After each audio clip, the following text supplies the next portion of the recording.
যার জন্য মাতৃসাধক খ্যাপা ভবা পাগল ভাবরসে ডুবে যার ইষ্টকালী, যার ধ্যেয়কালী, তিনি গানটা লিখে দিলেন আমাকে আপনাকে শিক্ষা দিতে।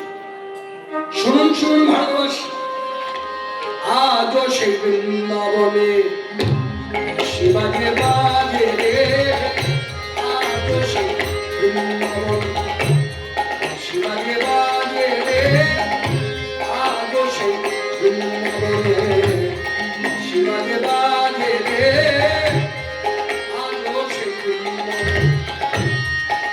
কালার বাসি শুনে, কালার বাসি শুনে,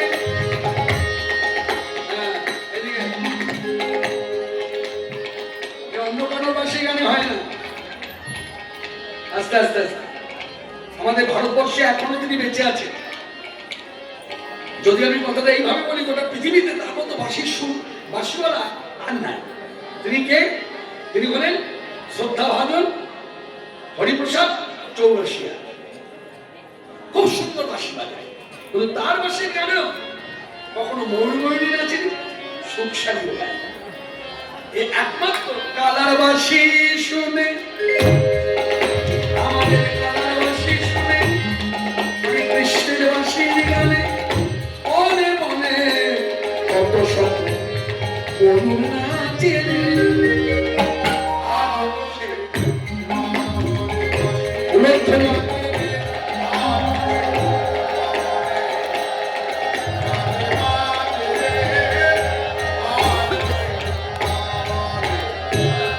আছে সেই রাধারানী বাঁশি শুনে পাগলিনী, আছে সেই রাধারানী বাঁশি শুনে পাগলিনী, আছে সেই রাধারানী রাধা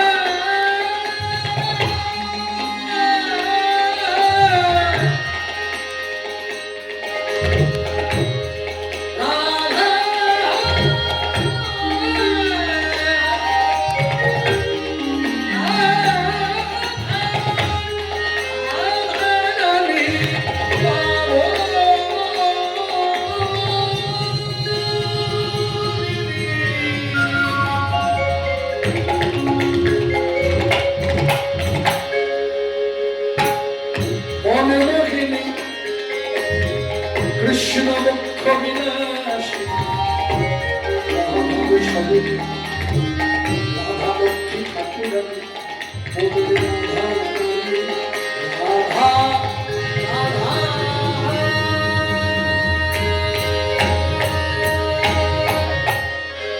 আছে সেই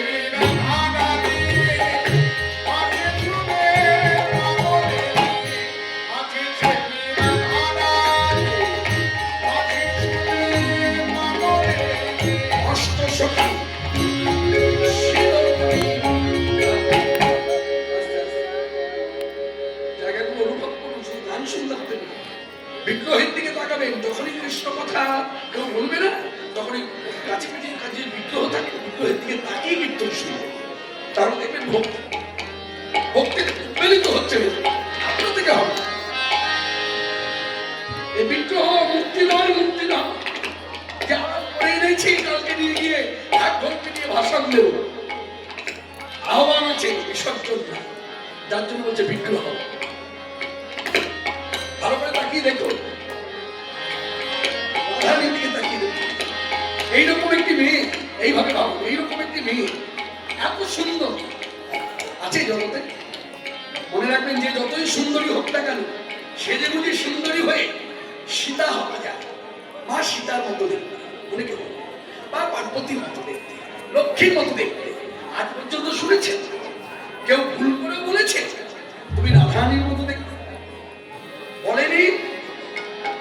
ভবিষ্যতে কেউ ভুল করে বলবে না, কারণ রাধা কোনো মেয়ে নয়। রাধা হলো একটি ভাব, যেটা সবার মধ্যে আসে। হরে কৃষ্ণ। আজও সেই রাধারানী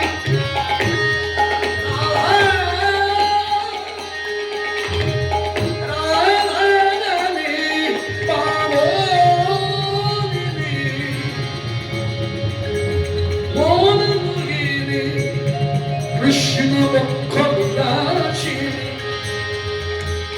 মহাভাবে সবতী রাধা লক্ষ্মী ঠাকুরানী। আস্তে এইখানে একটু কথা আছে, কি বলা হলো গানে কীর্তনের মধ্যে? রাধা লক্ষ্মী ঠাকুরানী। শুনুন মন দিয়ে, ভক্তিবার কমবে না, ভাবটাকে বোঝার চেষ্টা করুন। আমার গুরুদেব ডক্টর মহানাম ব্রহ্মচারী যে পাণ্ডিত্য ছিল, বৈষ্ণবতা ছিল, একদিন তার এক শিষ্য তাকে প্রণাম করে এসে বলছে, বাবা গত দুদিন পরেই লক্ষ্মী পূজা, তা আমি কি লক্ষ্মী পূজা করতে পারি? মন দিয়ে শুনুন, ছোট্ট কথা, গভীরতা আছে। গুরুদেব বলছে, আরেকবার বলো। বলছে, দুদিন পরে লক্ষ্মী পূজা, আমি আপনার কাছে আদেশ নিতে এসেছি, আমি কি লক্ষ্মী পূজা করতে পারি? তার ঘরে রাধাকৃষ্ণ যুগল সেবা, সে বলছে আমি কি লক্ষ্মী পূজা করতে পারি আলাদা করে? তখন বলছে, দেখো আজকে আমি যদি তোমাদের বলি করো না, কালকে যদি তোমার বাণিজ্যে কোনো জায়গায় কোনো রকম ব্যবসা বাণিজ্যে একটু ক্ষতি হয়, তো তুমি আমারই দোষ দেবে। এই গুরুদেব বললো লক্ষ্মী পূজা করলো না, তার জন্য তা দেখো, যার ঘরে রাধা লক্ষ্মী ঠাকুরানী, তার আলাদা করে লক্ষ্মী পূজার প্রয়োজন হয় না। কি বললো?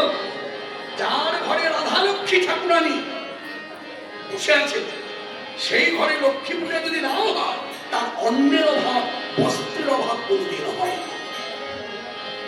সেই রাধারানী আছে, সেই রাধারানী উলধ্বনি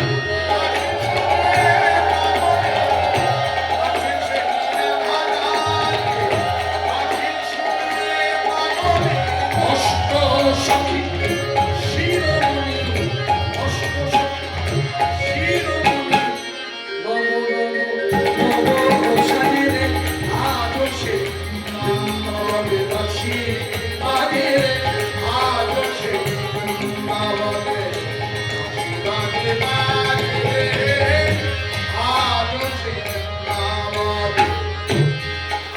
সেই নাভিগুলি প্রচারণে ছড়ায় ধুলি, আজও সেই নাভিগুলি প্রচারণে ছড়ায় ধুলি। সখা শোনে, বন্ধু শোনে, ওলা করি রাখালে শোনে রে, আজও সেই নাভিগুলি বাজে,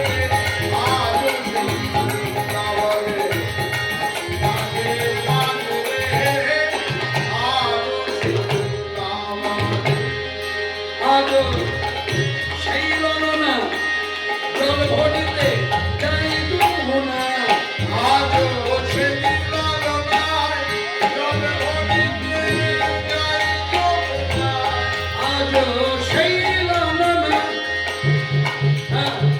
মানে আলা ভোলা গোয়া নামে না, যারা ভগবান শ্রীকৃষ্ণকে ভালোবাসে, যাদের ভালোবাসার রীতি নীতি ধারা, কৃষ্ণ তোমার হলামে বলে, তুমি আমার হবে কিনা জানি, তুমি আমার কবে হবে আমি তো জানি, তুমি আমার হবে কি হবে না আমি তাও জানি, তুমি আমার হতেও পারো আমার নাও, কিন্তু আমি তোমার,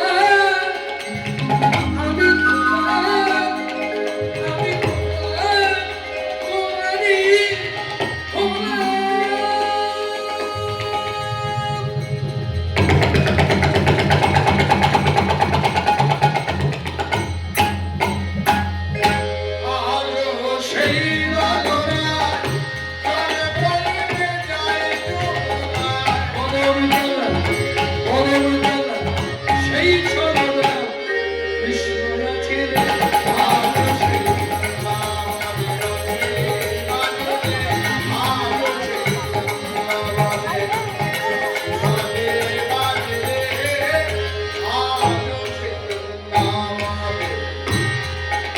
সেই ব্রজবালা কাশি শোনে হরিতলা, আজও সেই ব্রজবালা কাশি শোনে হরিতলা, কে মন ধুলোবালা কাঠি মন ধুলোবালা, বন মাঝির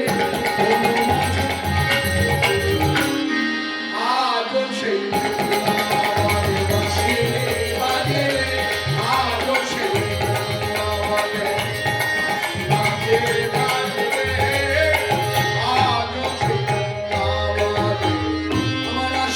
ছিল মনে মনে যাব মধুর বৃন্দাবনে।